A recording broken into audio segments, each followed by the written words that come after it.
Welcome to Patty's Place, a place where we're going to talk about grief, dementia, and caregiving. I named this podcast in honor of my mom, Pat, who passed away from dementia about 2.5 years ago. So I wanted people to know you have a place to come where you don't feel so alone during such an overwhelming time in your life. So grab your cup of coffee, your cup of tea, or if you're having a really bad day, a glass of wine, and come join us. So today I'm really excited about our guest. You're our first Patty on Patty's Place.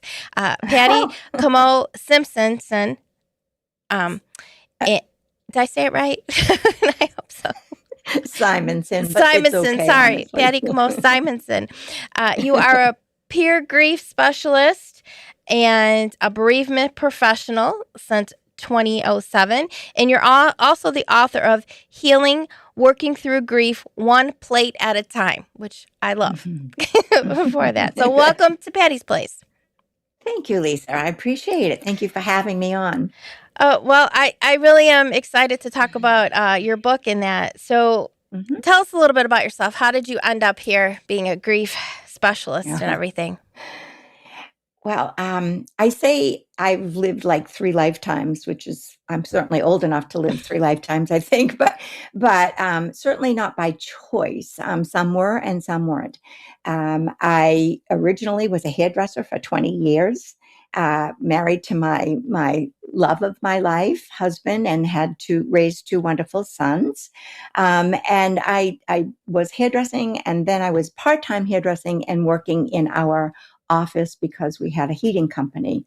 And so I was doing both things. The latter one was not something I enjoyed doing too awfully much because it's being in an office and not being with people, be on the phone, that kind of thing, book work, all of that. But I did it, because it was our family. And then in my mid-40s, David was diagnosed with colon rectal cancer. And that was a shock in itself. And so he was diagnosed at 48, and he passed away just a month after his 50th birthday. Okay. But he was an amazing person. Before the show started, you were telling me about your mom and how people gravitated to her. She was that kind of a person. He was too.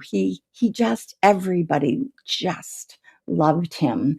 So the loss was, we come from a small town, and and he came from a not his initial family, but a lot of large family that extended. And so everybody knew him, and also being in business, he just was an awesome person. So the loss, I'd had just David passed the July before he passed, because he passed in April. The July before that, I had officially retired from hairdressing because I was busy in the office, but more than that, the year before David died, my mom passed away. Okay. And the year before she passed away, my sister's husband was killed in a tragic car accident. Oh, wow. Okay. So in those 3 years, we were enveloped in grief. Yeah. And I just did a Mother's Day blog, interestingly, on my blog, and a video, because for a long time, I didn't feel as though I properly grieved for my mom, because I was just so tied up with David's sickness. And although he made it very easy for everyone, he worked right up until almost the very end. So, but anyway, so hospice he had for the last month, and it was wonderful. And they just truly were there for not only David, but for my family, my 2 sons, who were 22 and 3 at the time. And so they were wonderful. And in the back of my mind, soon after he passed, I knew that in some way I was going to give back to hospice. I hadn't any idea. Obviously, I didn't know what I was doing anyway for a Right. long time afterwards. Right. But I just did have that in the back of my mind that somehow, I didn't know how, I would be involved with hospice. And so after a couple of years, there was a little blurb in the paper about becoming a volunteer for hospice. Okay. I was very thick in the business, having to carry on our heating business with my younger son and the people that work for us. I had no choice. That's what I had to do. Right. And that was challenging. But anyway, about 2 years after he had passed, I um, saw that ad in the paper and then went for an interview, and they were wonderful and said that I was, because you have to be ready. I mean, Right. I Right. had done my work. I am a huge advocate for, you got to do your work while you're grieving, because if you don't, it just is going to come back and bite you in somewhere where you do This not is want to true. get bitten. Yeah, It you is. really can't run away from it, even though you'd like Mm-mm. to. You can't. It definitely Absolutely. will. Yeah. Um, Yeah. You have to walk, you got to go through it. You can't go around it, you know? right. And I had done my work. I had done support groups. I had done counseling, all of that. And so they felt I was ready to volunteer, and I could eke out a couple of hours a week Hmm. and I did patient care, where I would go to the person's home and stay with the patient and either read or just talk or whatever I needed to do. But it gave the caregiver respite, which is huge. Yes. Yes, it is. Um, and so I did that. I was a volunteer in that capacity and then many other capacities, because once they found out that you were the kind of person you were, and I was, I just couldn't get enough. And I was fortunate because by 3 years after that, my youngest son got married, and so my daughter-in-law came into the office, and it helped me to get those few hours. But eventually, so I volunteered for at least 10 years. Okay. And then because I'd gotten to know so many people in the organization, and they got to know me, that I was approached by the bereavement director at that hospice, and she asked if I would be interested in becoming a bereavement assistant for her. It was a part-time job, which is Okay. all I could take, but I was excited. I thought, oh, this is awesome. Right. Right. And it was just so good. Um, it lent to kind of capsulize it. It led to a full-time job, Okay. and which time my daughter-in-law took over the office. So that worked out perfectly. Uh, I um, I was encouraged by all the young women that were. I was in my early 50s, by then, Hmm. and obviously the social workers, the bereavement counselors, the chaplains, they were all 30-ish, like that. So I felt Yeah. like Mother Superior, but they were wonderful. They just took to me and I to them, and they encouraged me to go back to school. Okay. And I thought, oh, no, I can't do that. Goes to show you can do so many things that you never thought you ever would do. That's And true.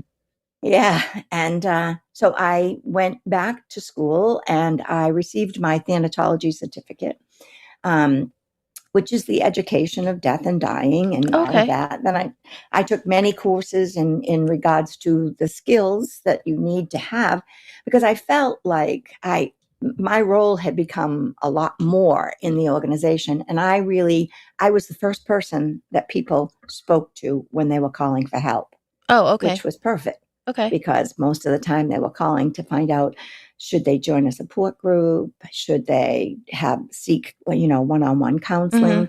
And so I was that person, and I scheduled all the support groups and all of that. So I really got to talk to many, many, many people.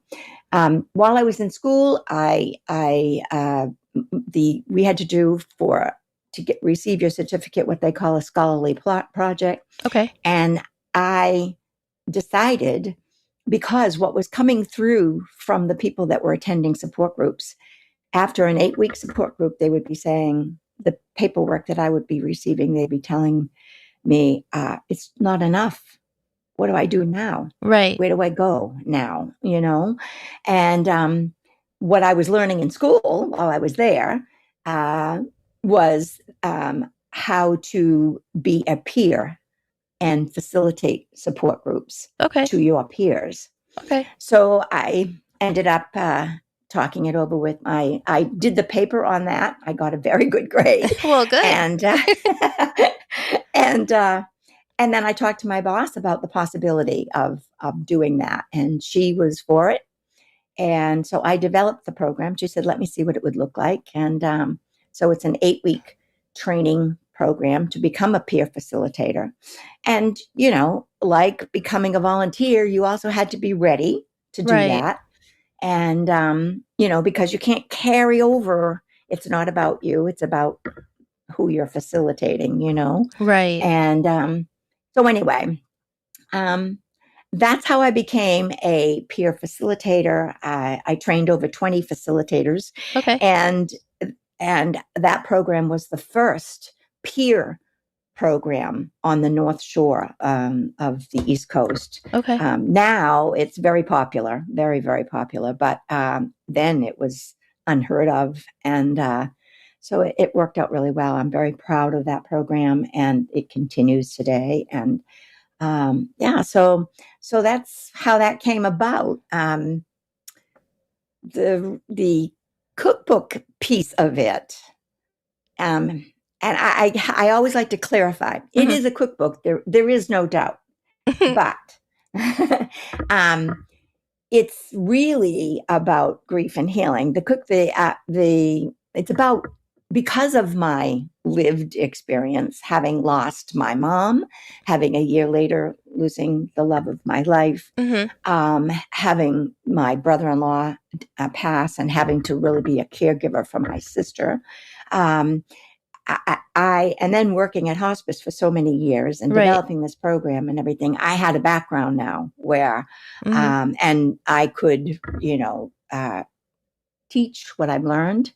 So it's basically what it really is. Technically, the publishers call it a teaching memoir. Okay. With recipes at the end. Okay. So, because it's recipes for healing. Okay. Working through grief one plate at a time. And the reason for that was basically because, as you probably might imagine, I love to cook, and I always have loved to cook. And certainly it's all in the beginning of our married life. And then when he was sick and everything, I mean, obviously I was cooking like crazy. I was thinking I was going to save him with my food, but well, food is love. So it is. Yes, it sure is, and it's a way of showing love too. It is. It definitely is. Yeah. And so I just have always loved to cook. And I, but after David died, it was like, okay, no, I'm not interested right now. And I just didn't care about it. And that's pretty normal. I really wasn't even eating all that well. That's also very normal. As long as you take in your fluids and eat a little bit, you're okay, because it's not going to last. It shouldn't last, And if it does last, that's when hopefully someone is looking out for you to get you to the doctor or a therapy or something in order to get you through a tough moment, But eventually, actually, through the support group that I was going to, started me in that situation whereby I was in a support group. Now, I was 46 years old.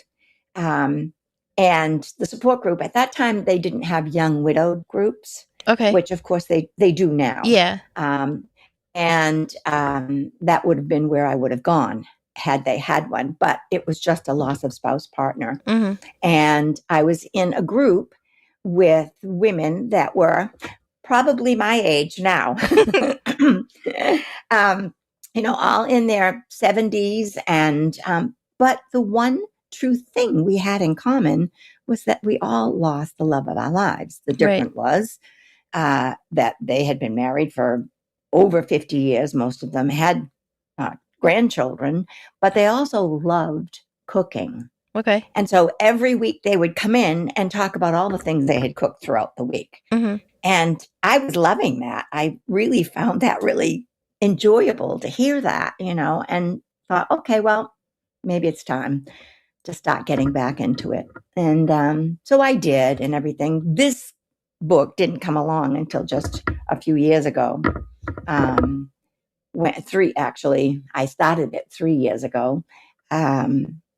Because I was encouraged by all those beautiful women that I still am in contact with, those young social workers who are now a bit older and everything, to say, you know what, you need to write this. And maybe you should write about recipes that meant something to you. And so for me, cooking was it was like a healing tool for me.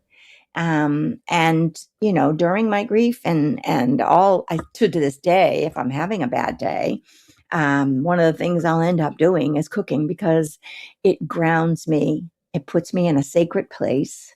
I need to focus on something other than whatever my problem might be. And that's what I was doing when I was healing, while I was going through the process of healing.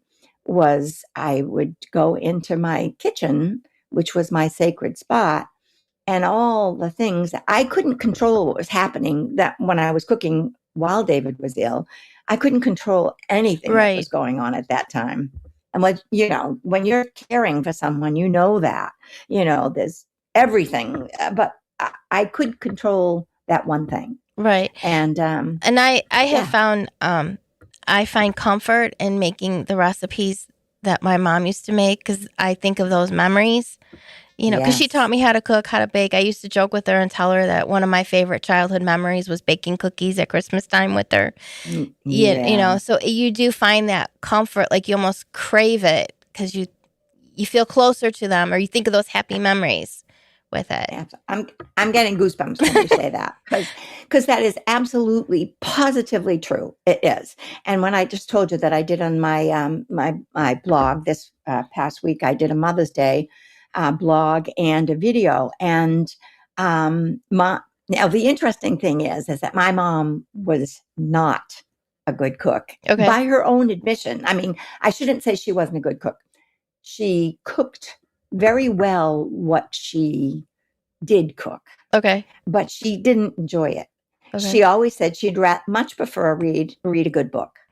And she was the first to admit it, know. But the things that she did cook, she did very well. And one of her many, because coming from where I came from, it's seafood, and my dad clammed, and my husband David, he clammed. So we always had seafood of any kind. So seafood dishes she really excelled in, and one of them was New England clam chowder. Okay. And I make that a lot. I feel like she's with me right when I'm doing it. It gives me nothing but smiles and such a good, comforting feeling.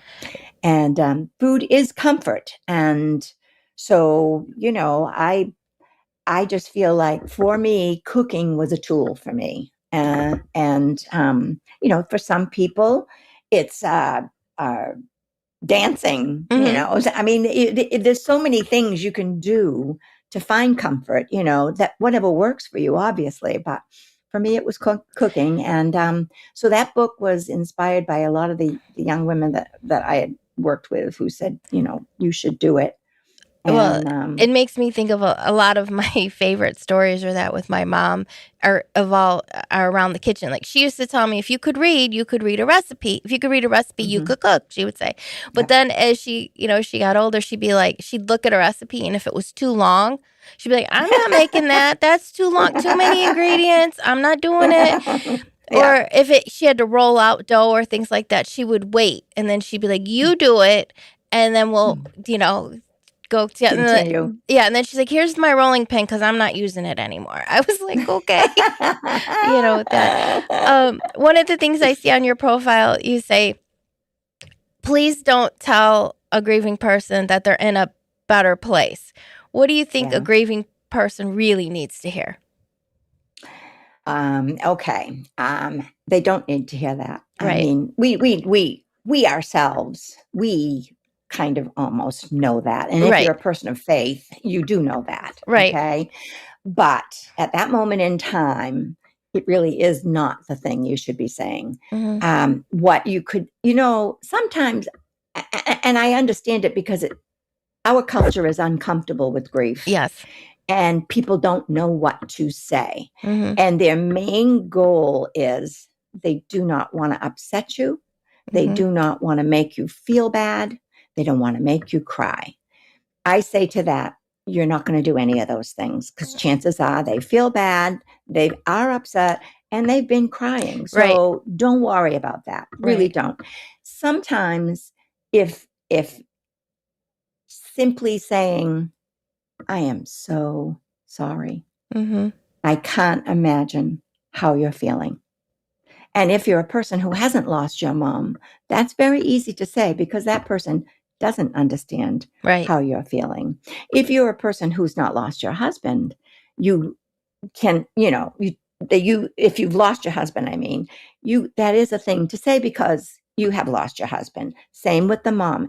So saying, if you have not had experienced a loss, just saying, I am so sorry. I can't imagine what you're going through. Also, if you as the person who is sharing condolences, if you had a good memory of that person, share it. Yeah. Because that gives, I know it did to me. I mean, for both my mom was very well loved. So wasn't David. Again, from being from a small town, people know everyone. People had stories that they wanted to share. And I wanted to hear that.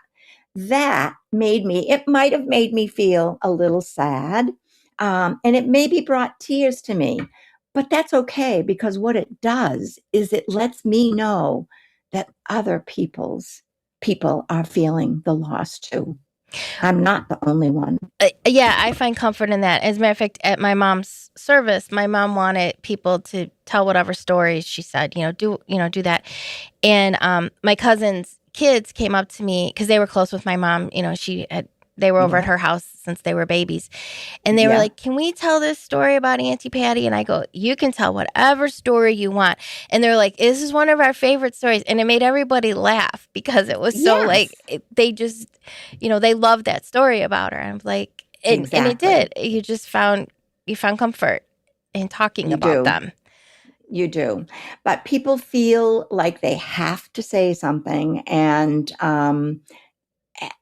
so that's one of those things that, people say, they also, with me, with my experience when David died, I had somebody at the wake say to me, you're young, you'll meet someone again, which and you're like, what? If I wasn't a lady, I would have smacked him, I'm sure. But but of course I was not happy to hear something like that at the time. But I completely understand it. Was it the really wrong thing to say? Yeah. Definitely. But that person is a lovely, lovely person. They meant no harm at all. And most people don't mean harm when they're talking to you and trying to tell you how sorry they are. But sometimes they just say a little too much, which Mm-hmm. sometimes just saying, I'm so sorry is enough. And if it's appropriate, a nice hug. Mm-hmm. I missed hugs for a long time. Yeah. It was like, you just miss that, so, Well, I yeah, so remember the night before my mom passed, a really good friend of mine called me, and I found great comfort in his words of just saying, "There's nothing I can say to make you feel better," you know? absolutely. And I was like, Yes. yeah, there are no words, but the fact that you No. said that to me gave me comfort, Yes. you know? Yeah, no, I know it. Isn't that, I mean, it's amazing, truly, but I mean, everybody is trying and they are, if they're there, that means they had some good memories of your mom Mm-hmm. and they just wanted to show their support for you, I mean, so we have to sort of remember that. At the time, it's kind of hard, but eventually you do understand why things are said. It's just that from my book, there's a lot of things that you can say and Mm-hmm. not say, Exactly. um, you know, Yeah, because you're like, I get that, but they're still not physically here, even though, of course, or they say, well, they're not suffering anymore. And you're like, well, I know that. And it's not that I want them to suffer, but I wish they exactly, were here and they never had to suffer, you know? exactly, exactly, Yeah, exactly. you know. Again, we just feel like we have to. I mean, I've learned so much. I'm sure you have too, but you do, when you're walking in those shoes, Hmm. you do learn so much. And there is an etiquette, believe it or not, and people, again, because grief in our culture is not expressed the way, it's not talked about the way it should be, really. Yeah, very true. People are uncomfortable. Because, and I think mainly because, your mortality just sort of jumps up in front of you. Hmm. It's like, well, if that happened to that person, gee, I'm that person's age, then maybe that'll happen to me, or, you know, my mom hasn't been well and Lisa's mom has just died. I wonder, how soon will it be for my mom? Mortality comes. So it makes people think about that. And then it makes them even more uncomfortable when it should be a discussion out in the open, Hmm. really, Yeah, I yeah. think. Yeah, it really should be.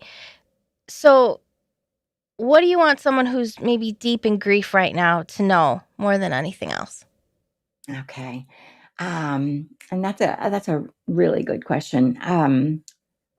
First off, um, and if somebody said this to me early on, I maybe wouldn't have believed them. I would have hoped I would have accepted it, and I'm sure I would have accepted it, but I probably wouldn't have believed them. I would tell someone this deep, excruciating, gut wrenching pain that you are in right now will not last. Hmm. It won't. It can't. It physically can't, because, as you well know, I'm sure, if you know what your body is doing or not doing when you are in that gut wrenching, horrific pain, your body is like shutting down. You're just not taking care of yourself. You're just simply really into that pain. And so your body really helps you along the way, even though you're not aware of it. It does help you. Your body can't stay in that pain. And hopefully, I always hope that people have a good support system. Hmm. So the second thing I would say is that, the first, that being that gut wrenching pain won't last. It will soften. It does soften. It won't go away. It's Hmm. not going to go away. But it softens. And the second thing I would say is really lean in to your support system if you have one. And I hope that people do have one. That's my wish for everyone, to really have a good, strong support system. And that includes getting, um, like therapy, like bereavement counseling Mm-hmm. from a bereavement counselor. Because your support system, as wonderful as it is, and you have to have it. You can. What people don't understand is, or I think they realize, you can't grieve alone. It's impossible to grieve alone. Mm-hmm. And so, with your support system, and then with the help with a professional, to who it has, your support system is generally your family members or a very good friend who are really invested in you, or your minister or your priest or your rabbi, any of those people that you have a really good relationship.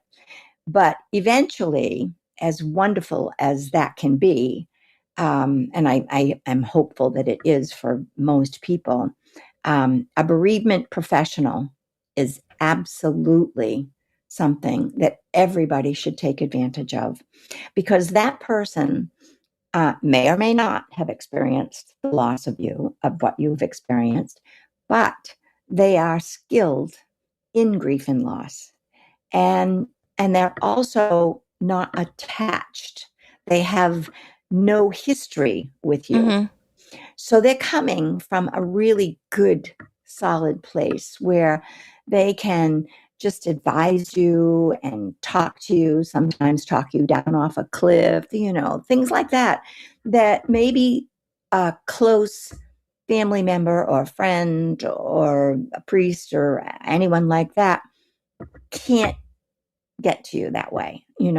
So I truly believe that it's a wonderful thing to be able to reach out and get bereavement care as well.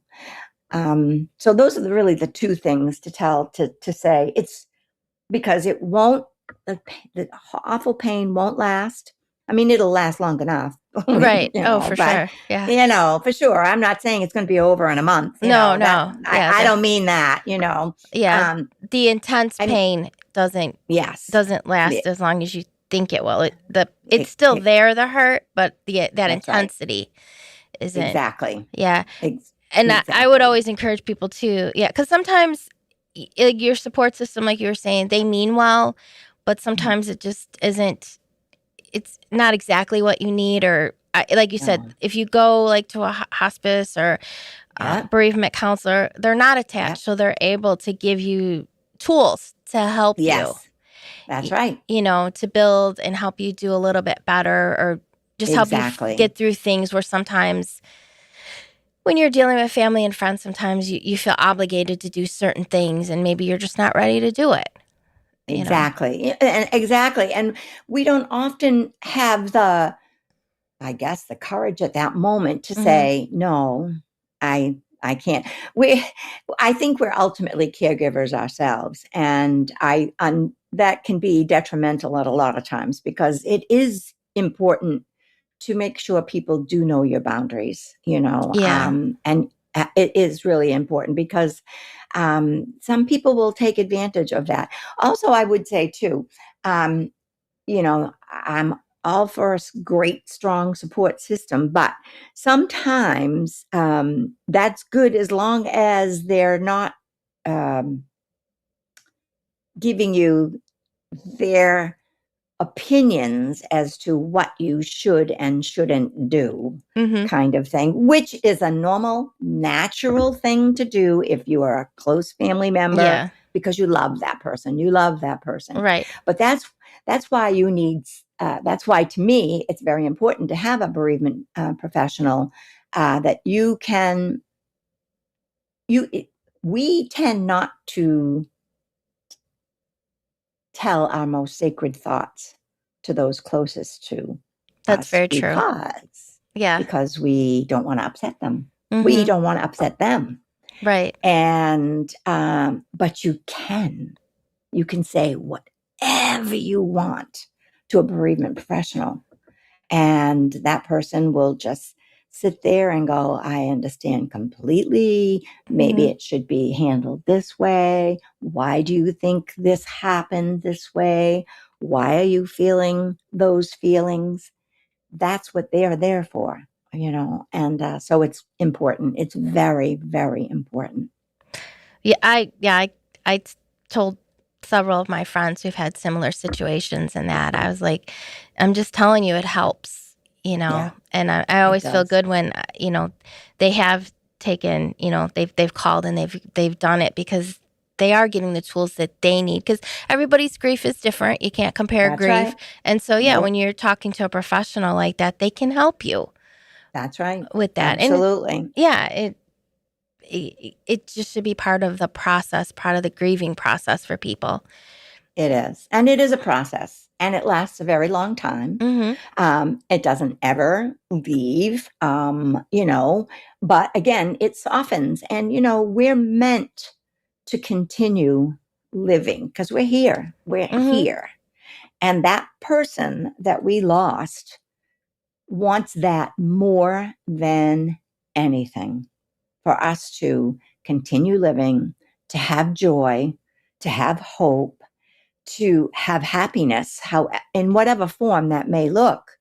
um, the person you lost, I can guarantee you, wants that more than anything. So Mm-hmm. we're that's really part of the grieving process is for us to continue. And while we're continuing, we're honoring their memory. Mm-hmm. We're taking them with them. I always feel like David has been with me. I mean, last month was 33 years that he's been gone. Oh, wow. Okay. Yeah, and some days it was just yesterday, Yeah. and other days it's like, wow, Yeah. I've lived 3 lifetimes, and wow. But he has been with me in everything. And, obviously this book is dedicated to him. Mm-hmm. And so, yeah, it's amazing, but it's always there.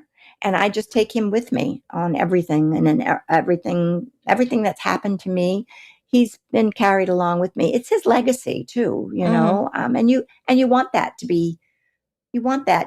be available to future generations, like the grandchildren, your mom's grandchildren, I'm Mm-hmm. sure have their own wonderful memories, um, Yeah. And you know. I feel like too, for me anyway, like I said, I find comfort when I'm talking about my Mm-hmm, mom. And then like I do mm-hmm. always feel like she's with me. And then that's another way to keep her alive by talking about That's her. right. And, I always feel like she Absolutely. sends me signs or I know Yep. she's there, Absolutely. Yeah. Absolutely. And I will add one other thing, which, because this is also important to me too, um, is that don't ever stop saying their name. Mm-hmm.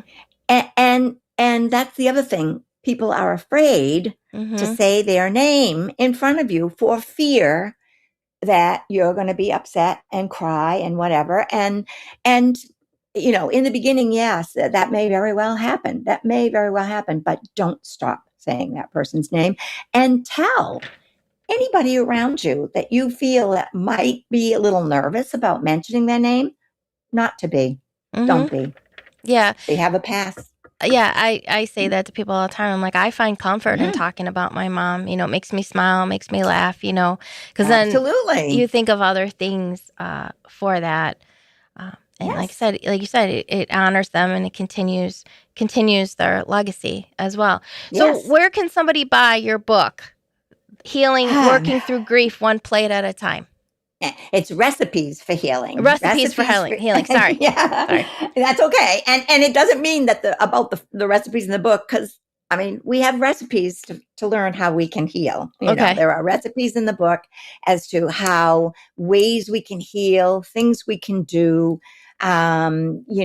So my book can be bought on Amazon. Okay. Um, it can be bought on Amazon. It can be bought at Barnes and Noble. Some of the Barnes and Noble stores has the book. Mm-hmm. I don't know. I doubt all of them do, but there are some.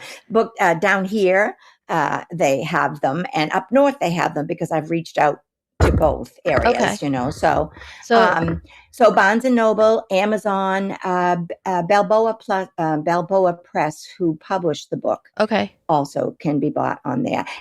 But probably more importantly, my website at pattycamosimonson.com.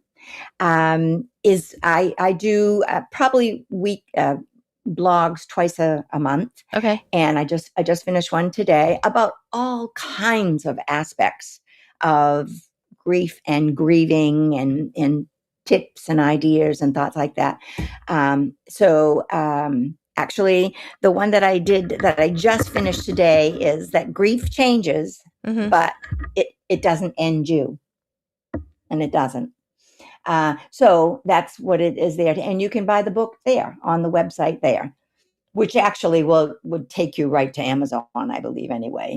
So basically, it's but it would be great. People could go to the website and find other articles that might be helpful. And we will put all of this on the website, your website, as well as recipes for healing, working through grief one plate at a time, so people can purchase that at Amazon or on your website as well. So thank you so much for joining us today, Patty. This has been very, very interesting, very delightful. Thank you, Lisa. I appreciate it. I'm grateful that you had me on, and I appreciate it. Thank you. So I hope you've enjoyed another episode of Patty's Place. So make sure you leave us a review or subscribe to our channel on YouTube. So I hope you enjoyed your cup of coffee, your cup of tea, or if it was that really bad day, a glass of wine, and join us for another edition of Patty's Place.